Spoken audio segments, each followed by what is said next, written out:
बात करें भाई अंकुश राजा का ना, तो छठ के दिन का एंगल म्यूजिक से रिलीज हुआ है। वही बात करें फिट का, तो इसमें आस्था सिंह फिट किया है। आस्था सिंह वही पावर स्टार पवन सिंह के साथ में Sooryavansham film bumper super hit देने के बाद, प्रखंड या जिला बबुआने से हिला गाना बम्पर सुपर हिट देने के बाद काहे करेलू अबेर धनिया गाना का टाइटल है, एंगल म्यूजिक से रिलीज हुआ है।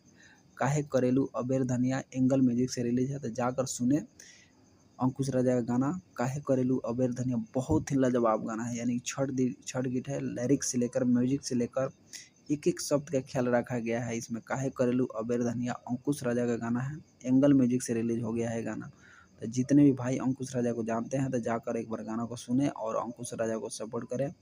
तो आप लोग से फिर से बोल रहे हैं भाई, काहे करेलू अबेर धनिया एक बार जाकर गाना को सुने, आप लोग रिक्वेस्ट है, और अंकुश राजा को सपोर्ट करते हैं। Thank you so much video watch करने के लिए। साथ ही साथ आप लोग को दिवाली और छठ पूजा के हार्दिक हार्दिक शुभकामनाएं। अगर आप मुझसे कांटेक्ट करना चाहते हैं तो मेरा नंबर है 8294985972, इस पर बात कर सकते हैं, और कोई भी चीज़ का फ्री में प्रमोशन करा सकते हैं। आपसे ₹1 चार्ज नहीं लिया जाएगा। तो thank you so much video watch करने, लव यू और थैंक